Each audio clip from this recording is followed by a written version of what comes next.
We're going to turn now to Defense Secretary Pete Hegseth under scrutiny over a report in the Washington Post that the U.S. ordered forces to kill everyone on board an alleged drug boat from Venezuela, which could be a war crime. Our senior political correspondent Rachel Scott is at the White House with more. Good morning, Rachel. Rebecca, good morning to you. And Democrats and Republicans are raising serious concerns about this Washington Post report, raising questions about the legality of those strikes and demanding to know more about how they're carried out.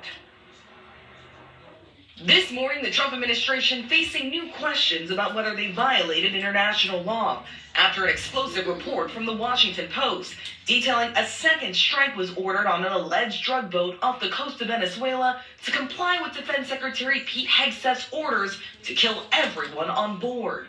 On Capitol Hill, some Democrats and Republicans even accusing the administration of committing a war crime. It's a clear violation of the DOD's own laws of war. As well as international laws about the way you treat people who are in that circumstance. And so this rises to the level of a war crime if it's true. Obviously, if that occurred, that would be very serious, and I agree that would be an illegal act.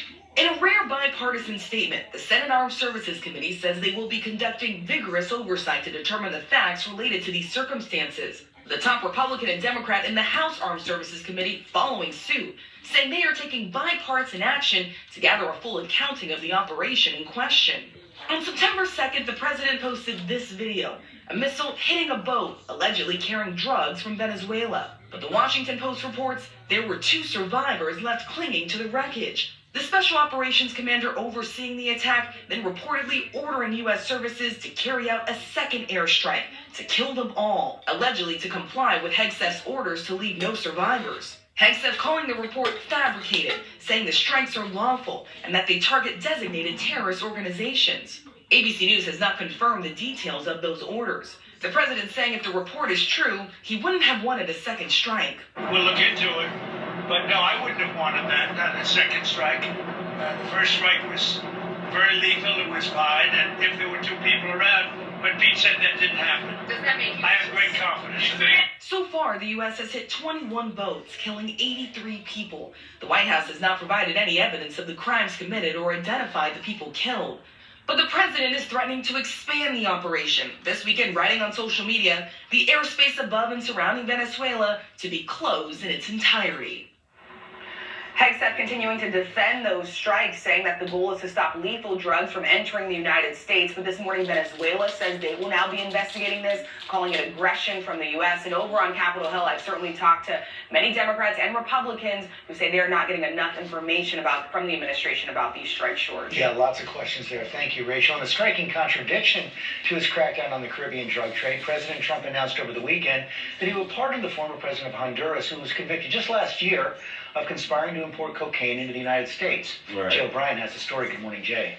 Yeah, good morning, George. President Trump has repeatedly warned that drug cartels present an urgent danger to the United States. But this morning, in a major contradiction, the president announcing he's pardoning Juan Orlando Hernandez, the former president of Honduras, currently serving a 45-year prison sentence here in the U.S. for drug trafficking and weapons charges. In 2024, the Department of Justice said that for nearly 2 decades, Hernandez helped cartels, quote, move mountains of cocaine into this country, and it was at the center of one of the largest and most violent drug trafficking conspiracies in the world. And despite that, in a post announcing his endorsement of the conservative candidate in Honduras' ongoing elections, Trump also promised to grant Hernandez a, quote, full and complete pardon, claiming the former leader had been treated very harshly and unfairly, and arguing without evidence that Hondurans believe Hernandez was, quote unquote, set up. Now, Democrats slamming this move, calling it part of a string of controversial pardons issued by President Trump. Even Republican Senator Bill Cassidy of Louisiana questioning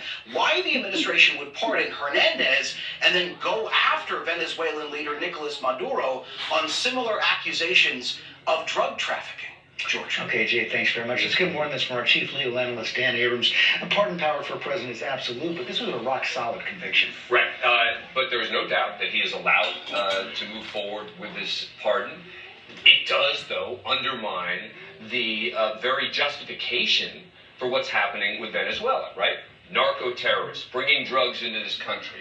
All of the very things that he's accused of now the president using to justify in Venezuela, but effectively saying in Honduras, it's different. Now, the president, of course, saying, well, you know, he was set up and there isn't evidence, but there was a trial with a jury and a conviction and an enormous sentence. So very tough to reconcile. Let's talk more about this Hegseth strike, the second strike on the alleged drug boat. If the facts as reported are true, it's pretty hard to avoid the conclusion that it's either a war crime or even murder. Yeah, look, it's very hard to justify if this happened the way that they're claiming, both under international law and under domestic law. Think about the justification that has been used for this. So far it has been, this is self-defense on the part of the United States against narco-terrorists.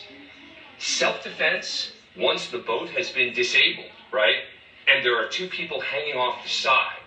How can you possibly be claiming self-defense at that point?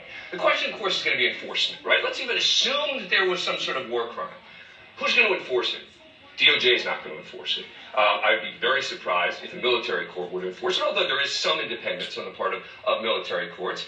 It's really going to have to either be international law, where it would be hard to enforce it as well, or political. It's hard to enforce, but we have seen leaders in the past who've been accused of international war crimes being afraid to travel, for example. Yes, this is true. You know, there is some difference between what happens in the waters and what happens on land, and so that would be another international law discussion.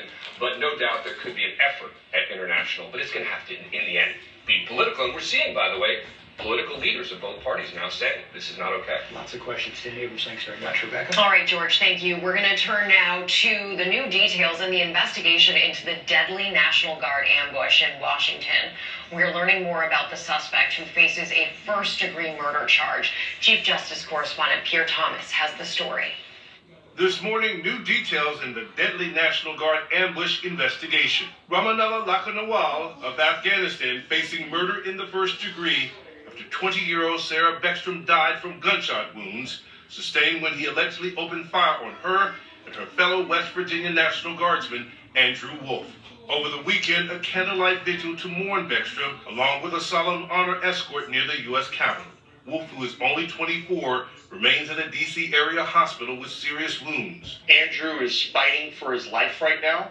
The FBI has interviewed family and associates of the 29-year-old suspect and tried to exploit documents and other material obtained through searches of mobile devices, his social media footprint, and properties tied to him. We believe he could have been radicalized in his home community and in his home state. But thus far, authorities have not publicly released any specific evidence tying the suspect to a specific terrorist organization. And while the investigation into potential terrorism ties remains active, officials say they're also seeing signs of financial stress and a potential mental health crisis. Sources telling ABC News Lakhanawal was vetted by and worked with the CIA during the war in Afghanistan. He was brought into the U.S. under the Biden administration in 2021 through the program Operation Allies Welcome and was granted asylum by the Trump administration in April. Law enforcement sources telling ABC News he was unemployed and deeply impacted by the death of one of his Afghan commanders. Sources say in recent days he had been isolated and increasingly distant from family and friends. The suspect remains hospitalized under heavy guard. In the wake of the attack, President Trump has halted all asylum applications. Joe? Pierre, thank you. Overseas now as President Trump's top envoy Steve Witkoff heads to Moscow to meet with Russian leader Vladimir Putin about ending the war against Ukraine. Our chief foreign correspondent, Ian Pannell, is in Ukraine for us. Good morning, Ian. Yeah, good morning, Joe. It's a crunch week for President Trump's peace efforts.